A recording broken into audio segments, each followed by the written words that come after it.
Hello everyone. आज हम start करने वाला हमारा न्यू टॉपिक अपोप्टोसिस।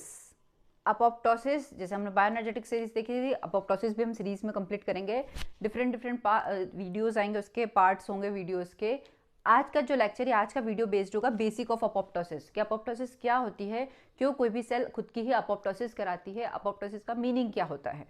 चलिए स्टार्ट करते हैं। Apoptosis apoptosis it means programmed cell death. क्या मतलब होता है? Basically programmed cell death. Programmed cell death का मतलब कि सेल की डेथ कैसी है? प्रोग्राम्ड मैनर में हो। कोई भी एनिमल सेल की डेथ कैसी होगी?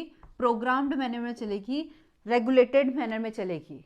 मतलब अब ये क्वेश्चन आता है कि कोई भी एनिमल क्यों खुद की सेल की डेथ कराना चाहता है, क्यों बॉडी में सेल की डेथ होती है, क्यों ज़रूरी है? सेल डेथ बहुत ज़रूरी है। जैसे सेल डिवीज़न या सेल साइकिल ज़रूरी है, वैसे अपोप्टोसिस भी ज़रूरी है। क्यों ज़रूरी है वो हम देखेंगे। अपोप्टोसिस को एक बात ध्यान रखिए, फ्रेंडली किलिंग भी कहा जाता है। फ्रेंडली किलिंग या silent killing. Silent killing it mean silently होना, मतलब कोई भी चीज़ चोरी चुपके होना, साइलेंटली होना, किसी दूसरी को पता भी नहीं पड़ना, इससे कहा जाता है साइलेंटली। साइलेंटली किलिंग मतलब जब एक सेल की डेथ होती है तो पास वाली सेल को पता भी नहीं पड़ता है कि उसके नियरेस्ट सेल की डेथ हो गई है। ठीक है, अब कैसे नहीं पता पड़ता है? क्योंकि वो सेल कोई भी इंफ्लामेटरी सिग्नल से इंफ्लामेटरी रिस्पॉन्स शो ही नहीं करती है। अपोप्टोटिक सेल कोई भी इंफ्लामेटरी रिस्पॉन्स शो नहीं करती है, ये इसकी कैरेक्टरिस्टिक प्रॉपर्टी है। नॉर्मल एक्सीडेंटल डेथ में क्या होगी? इंफ्लामेटरी रिस्पॉन्स शो होगा, बट अपोप्टोसिस के केस में कोई भी इंफ्लामेटरी रिस्पॉन्स शो नहीं करती है सेल। क्यों नहीं करती उसका भी रीजन देखेंगे। सबसे पहले क्वेश्चन देखते हैं कि वाई अपोप्टोसिस क्यों होती है, रीजन क्या है? वाई सबसे पहला क्वेश्चन हमारे माइंड में आता है, क्यों, रीजन क्या है अपोप्टोसिस का।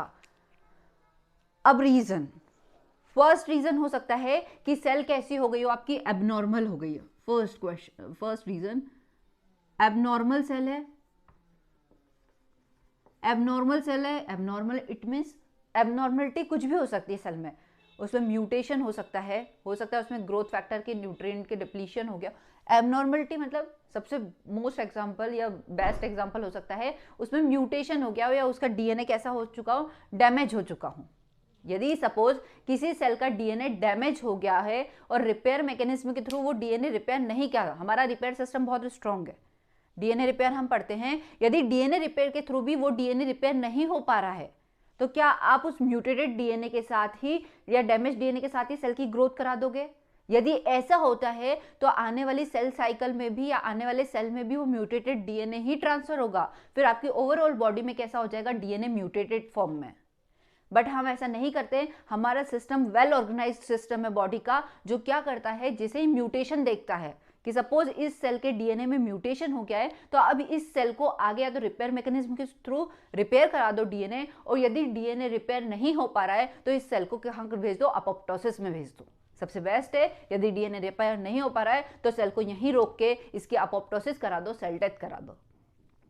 क्यों करा दी सेल डेथ? ताकि म्यूटेशन क्या हो, उसी सेल में खत्म हो जाए, आने वाली सेल्स में म्यूटेशन ना हो। अपोप्टोसिस का केस में आप ट्यूमर से भी रिलेटेड कर सकते हो। यदि आप सेल की अपोप्टोसिस ही नहीं कराओगे, सेल की डेथ ही नहीं कराओगे डैमेज डीएनए के साथ, या नंबर ऑफ सेल काउंट्स बढ़ता ही जाएगा, तो वो कहीं ना कहीं ट्यूमर के लिए रिस्पॉन्सिबल होगा। ये हम पढ़ेंगे एंटी अपोप्टोटिक फैक्टर और प्रो अपोप्टोटिक फैक्टर क्या होते हैं। ठीक है, तो रीजन क्या हो सकता है? ये तो सिंपल सी बात है कि सेल में एबनॉर्मलिटी हो गई हो, तो सेल की क्या करा दो? सेल खुद की ही क्या करा लेती है? लाइसिस करा देती है, सेल डेथ करा देती है। खुद की क्या करा देगी? लाइसिस करा देगी। सेकंड क्या रीजन हो सकता है? सपोज सेल में न्यूट्रिशन का डिप्लीशन हो गया, न्यूट्रिएंट्स मिल नहीं रहे सेल को ग्रोथ के लिए, अब सेल आगे ग्रोथ भी कराए कैसे? तो क्या वो ऐसे ही विदाउट न्यूट्रिशन के सेल ग्रोथ कर पाएगी? नहीं। तो उस कंडीशन में उस सेल की क्या करा दो? अपोप्टोसिस करा दो, यदि न्यूट्रिएंट डिप्लीशन हो रहा है तो इस केस में करा सकते हैं। नॉन फंक्शनल होने पे, जो फंक्शन था सेल का, अब वो सेल नॉन फंक्शनल हो चुकी है। हमारे फिंगरप्रिंट, फिंगर्स का एग्जांपल बहुत डेवलपमेंट केस में सबसे बेस्ट एग्जांपल है आपका फिंगर का डेवलपमेंट। फिंगर के डेवलपमेंट में हमारी स्ट्रक्चर इज लाइक दिस, ऐसी स्ट्रक्चर थी। अपोप्टोसिस के थ्रू क्या हुआ? डिजिट फॉर्मेशन में फिंगर का फॉर्मेशन हो गया। डिजिट के बेसिस पे क्या हुआ? इनके बीच की सेल क्या हो गई? अपोप्टोसिस के थ्रू किलिंग हो गई, और किसका? डिजिट शेप में आपके फिंगर्स का फॉर्मेशन हो गया। तो फिंगर फॉर्मेशन अपोप्टोसिस का बहुत बेस्ट एग्जांपल है। तो क्या करा दो, या तो नॉन फंक्शनल हो चुकी है, मिसप्लेस्ड सेल हो गई है, कोई सेल बीच में आ गई है, मिसप्लेस्ड हो चुकी है आपकी, तो सेल की भी क्या कर सकते हो, अपोप्टोसिस के थ्रू आप हटा सकते हो। न्यूट्रिशन डिप्लीशन के केस में यदि सेल में डीएनए डैमेज हो चुका है या सेल की हाफ लाइफ कंप्लीट हो चुकी है, हर सेल की अपनी एक हाफ लाइफ होती है, उस हाफ लाइफ के बाद उस सेल की डेथ होना ही है, तो वो सेल डेथ कैसे होती है, अपोप्टोसिस के थ्रू। मतलब कह सकते हैं अपोप्टोसिस कैसे, एक रेगुलेटेड मैनर में चलने वाला पाथवे है। कैसा पाथवे, बेसिकली रेगुलेटेड मैनर में। ऐसा नहीं है सेल डेथ ही होती जा रही है, सेल डिवीजन भी तो हो रहा है, नई सेल का फॉर्मेशन भी तो हो रहा है। बहुत से एग्जांपल है, बेसिकली हम सबने पढ़ा होगा, डेवलपमेंट स्टेज में हम कहते हैं कि जब टेडपोल से फ्रॉग बनता है, तो टेडपोल में क्या थी, बेसिकली उसकी टेल थी, लेकिन फ्रॉग के केस में वो टेल क्या हो चुकी थी, डिसअपियर हो चुकी थी।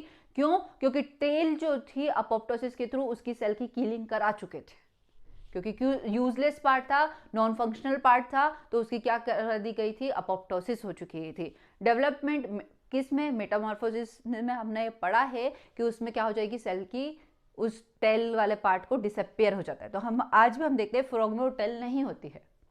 हमारे फिंगर्स का एग्जाम्पल सबसे बेस्ट एग्जाम्पल है, जो किसका है, अपोप्टोसिस का ही एग्जाम्पल है। फिंगर्स के केस में भी हम स्टडी कर सकते हैं।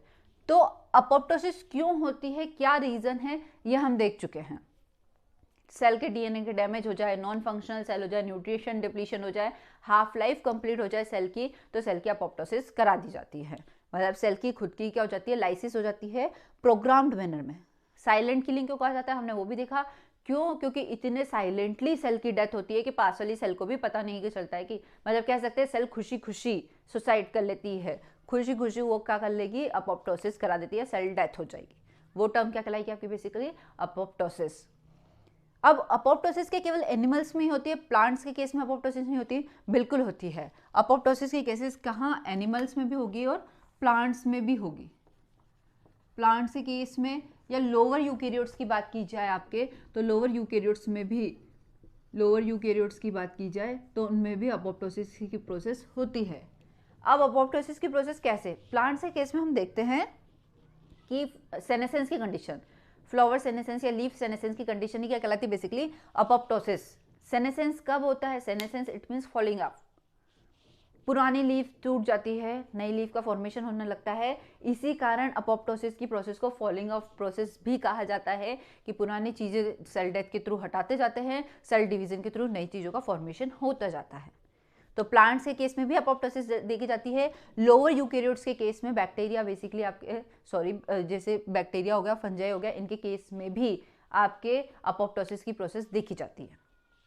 ठीक है, अब ये बात हुई अपोप्टोसिस की। अपोप्टोसिस के बाद अब अपोप्टोसिस में होता क्या है, ऐसे क्या नॉर्मल सेल और अपोप्टोटिक सेल डिफरेंट होती है, बिल्कुल। कुछ बेसिक पॉइंट है अपोप्टोसिस की कि कैसे पता लगाएंगे कि अपोप्टोसिस सेल, इस सेल की अपोप्टोसिस करानी है। हर सेल के पास माइटोकॉन्ड्रिया होता है, माइटोकॉन्ड्रिया में होता है साइटोक्रोम सी। माइटोकॉन्ड्रियल में क्या होता है, साइटोक्रोम सी। हम डिटेल में पढ़ेंगे आगे आने वाले वीडियोस में, अभी मैं बेसिक बता रही हूँ आपको। जब साइटोक्रोम सी माइटोकॉन्ड्रियल की पोजीशन से, माइटोकॉन्ड्रिया से बाहर आके सेल के साइटोप्लाज्म में मूव कर जाता है, सेल के कहाँ जाता है, साइटोप्लाज्म में उसकी लोकेशन हो जाती है, तो मतलब इस सेल की क्या होना है, अपोप्टोसिस। अब वो कैसे मूव करेगा उसी के लिए हम पाथवे पढ़ेंगे। अब इस सेल की क्या होगी, अपोप्टोसिस होगी। ठीक है, रीजन और भी हैं। आपकी सेल की मेम्ब्रेन होती है लोअर में, आउटर मेम्ब्रेन, और ये इनर लीफलेट, दोनों लिपिड से मिलकर बनी होती है। ये आउटर लीफलेट है, ये इनर लीफलेट है। दोनों कैसी है, बेसिकली आपकी लिपिड से मिलकर बनी होती है, लिपिड और प्रोटीन से मिलकर बनी होती है। इनर लीफलेट पे एक होता है फॉस्फोटाइडल सेरीन, एक फॉस्फोलिपिड होता है फॉस्फोटाइडल सेरीन। ये फॉस्फोटाइडल सेरीन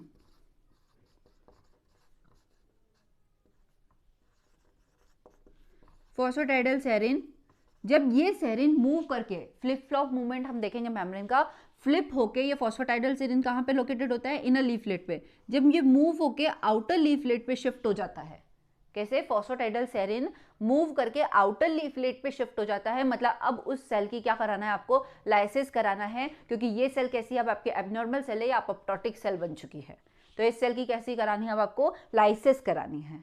तो बहुत से रीजंस हो सके हैं, हम सब डिटेल में पढ़ेंगे। बेसिक ओवरव्यू में आपको बता रही हूँ। फॉस्फेटाइडल सेरीन का शिफ्ट होना आउटर लीफलेट पे अपोप्टोटिक सेल को शो करता है। साइटोक्रोम सी का माइटोकॉन्ड्रिया से मूव करके सेल के साइटोप्लाज्म में आना अपोप्टोटिक सेल को शिफ्ट करता है कि हाँ इस सेल की अपोप्टोसिस करानी है। एक मोस्ट इंपॉर्टेंट टेक्निक हम पढ़ेंगे टनल टेक्निक, जिसमें बेसिक ओवरव्यू मैं आपको बताती हूँ। आज का लेक्चर पूरा बेसिक पार्ट को कवर करेगा। आने वाले वीडियोस आपके सारे डिटेल डिस्क्रिप्शन होंगे कि क्या क्या होगा। टनल टेक्निक हम पढ़ेंगे वीडियोस में। टनल टेक्निक्स क्या होती है, टनल टेक्निक का ओवरव्यू में बता देती हूँ। सबसे पहले एंडोन्यूक्लियस एंजाइम्स के थ्रू क्या करते हैं आप, डीएनए को ब्रेक करा देते हो। जैसे ही डीएनए को आपने ब्रेक कराया, डीएनए ब्रेक हो गया, उसके ऊपर फ्लोरोसेंट लेबल्ड यूटीपीज को जोड़ दिया जाता है ब्लंट एंड्स पे उसके। फिर उस टनल टेक्निक के थ्रू ये पता लगाया जाता है हाँ ये फ्लोरोसेंट लेबल्ड है, इट मीन्स इस सेल की डेथ होना है या नहीं होना है। ये सब कैसे पता लगाएंगे, उस लेबलिंग के थ्रू। ठीक है, तो टनल टेक्निक क्या होगी ये भी हम स्टडी करेंगे बेसिकली कि टनल टेक्निक होती क्या है। ये हमने बेसिक क्या देखा अभी आपका, अपोप्टोटिक सेल्स कौन कौन सी हो सकती है। एक और क्वेश्चन आता है आपको, एक और नॉर्मल टर्मिनोलॉजी आती है नेक्रोसिस। नेक्रोसिस, अपोप्टोसिस और नेक्रोसिस। नेक्रोसिस भी तो सेल डेथ है, तो फिर दोनों में डिफरेंस क्या है। नेक्रोसिस भी तो सेल की डेथ कराती है, अपोप्टोसिस भी तो सेल की डेथ कराती है, फिर दोनों में डिफरेंस होता क्या है। अपोप्टोसिस प्रोग्राम्ड सेल डेथ है, नेक्रोसिस प्रोग्राम्ड सेल डेथ नहीं है, एक्सीडेंटल सेल डेथ है। ध्यान रखिए, कोई भी इंजरी के केस में लोअर ब्लड सप्लाई हो जाए यदि आपके सेल्स में, तो उस कंडीशन में सेल की नेक्रोसिस कराई जाती है। नेक्रोसिस एनर्जी इंडिपेंडेंट पाथवे है, apoptosis energy dependent pathway. Energy depend होता है अपोप्टोसिस में, हम देखेंगे उसके एक्सट्रिंसिक और इंट्रिंसिक पाथवे, आपको बिल्कुल क्लियर हो जाएगा। अपोप्टोसिस कैसा है, बेसिकली एनर्जी डिपेंडेंट प्रोसेस है, नेक्रोसिस एनर्जी इंडिपेंडेंट प्रोसेस है। ठीक है, अपोप्टोसिस के केस में हम देखते हैं कोई भी सेल इन्फ्लेमेटरी रिस्पॉन्स शो नहीं करती है, पास वाली सेल को पता भी नहीं पड़ता है कि उस सेल का अपोप्टोसिस। नेक्रोसिस में सेल इन्फ्लेमेटरी रिस्पॉन्स शो करती है। इन्फ्लेमेटरी रिस्पॉन्स कैसा करेगी, शो करेगी। नेक्रोसिस में सेल कैसे हो जाती है, बर्स्ट हो जाती है। सेल स्वेल होती है, स्वेल होकर बर्स्ट हो जाएगी, उसके अंदर का जितना भी कंटेंट है, एंजाइम से प्रोटीन है, वो बाहर स्पिल्ड आउट हो जाते हैं। जैसे ही सेल बर्स्ट हो जाती है, कंटेंट बाहर रिलीज होता है, वो इन्फ्लेमेटरी रिस्पॉन्स शो करना ही है। सपोज आपकी कोई भी सेल है, सेल स्वेल होगी, स्वेल होके यदि वो बर्स्ट हो गई तो उसके अंदर जितना भी कंटेंट था वो बाहर चला गया। अब ये बाहर चला गया तो नेबरिंग सेल को पता पड़ जाएगा और वो नेबरिंग सेल क्या करेगी, इन्फ्लेमेटरी रिस्पॉन्स शो करेगी, या सेल्स क्या करेगी, इन्फ्लेमेटरी रिस्पॉन्स शो करने लग जाएगी। बट अपोप्टोसिस में ऐसा नहीं होता है। अपोप्टोसिस में क्या होता है, अपोप्टोसिस की बेसिक मैकेनिज्म हम आने वाले वीडियो में पढ़ेंगे। आज मैं ओवरव्यू बता देती हूँ आपको बेसिकली होता क्या है। अपोप्टोसिस की सेल में किसी भी सेल के अपोप्टोसिस होना, सेल डेथ होना, मतलब सबसे पहले उसके साइटोस्केलेटन को आपको ब्रेक करना पड़ेगा। किसको ब्रेक करना है, साइटोस्केलेटन को ब्रेक करना पड़ेगा। तो अपोप्टोसिस की प्रोसेस में सेल क्या करती है, न्यूक्लियर एनवेलप को ब्रेक कर देती है।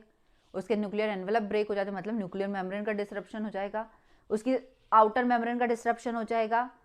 उसमें साइटोस्केलेटन, आउटर मेम्ब्रेन मतलब एक्टिन मायोसिन, साइटोस्केलेटन मतलब एक्टिन मायोसिन का डिसरप्शन होने लगेगा, डिसइंटीग्रेट हो जाएंगे वो सब।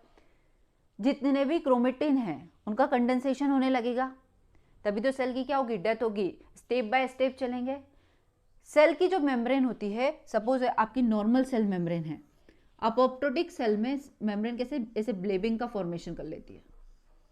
ये ब्लेबिंग का फॉर्मेशन कर लेती है सेल मेम्ब्रेन, ब्लेबिंग का फॉर्मेशन कर लेगी, क्रोमेटिन का कंडेंसेशन होने लग जाएगा, न्यूक्लियर एनवेलप डिसरप्ट होने लग जाएगा।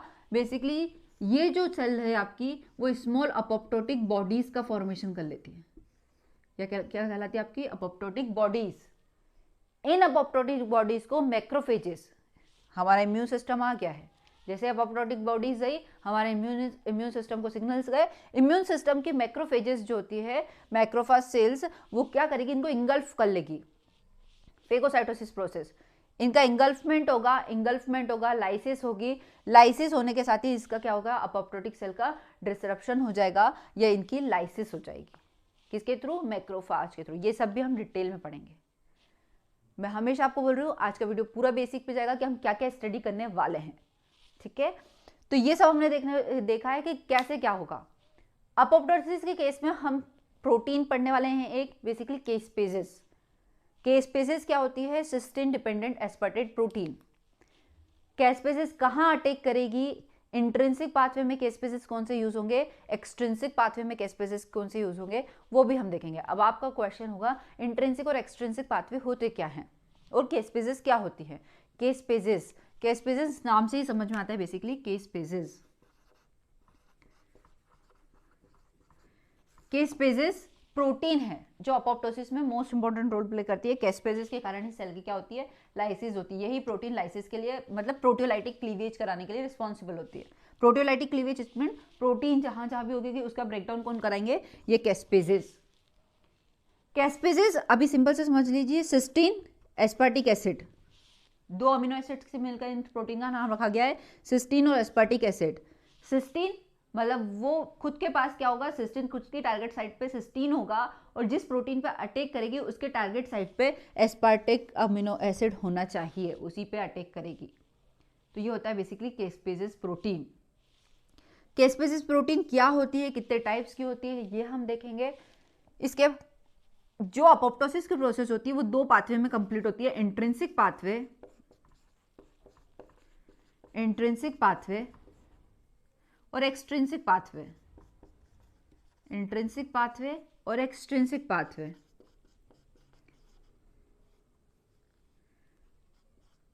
अब इंट्रिंसिक पाथवे क्या होता है और एक्सट्रिंसिक पाथवे क्या होता है, ये भी हम डिटेल में स्टडी करेंगे। किसको अपोप्टोसोम पाथवे कहा जाता है और किसको डेथ इंड्यूसिंग पाथवे कहा जाता है, ये सब भी हम डिटेल में स्टडी करेंगे। तो अपोप्टोसिस के में हम क्या क्या स्टडी करने वाले हैं, आज का पूरा लेक्चर उसी बेस्ड था। आने वाला वीडियो फर्स्ट वीडियो होगा अपोप्टोसिस का, जिसमें हम सब डिटेल में स्टडी करेंगे कैसे सेल ब्लेबिंग का फॉर्मेशन करती है, अपोप्टोटिक बॉडीज कैसे बनती है, उसका डिटेल की कैसे मैक्रोफाज जाएंगे, उसको इंगल्फ करेंगे, उसकी लाइसिस कराएंगे, कैस्पेसिस क्या होते हैं, ये सब हम पढ़ने वाले हैं। होपफुली आपको लेक्चर का ओवरव्यू आज समझ में होगा। यदि आपको समझ में आए तो प्लीज़ वीडियो को लाइक जरूर करें, ज़्यादा से ज़्यादा शेयर करने जरूर करें। Thank you.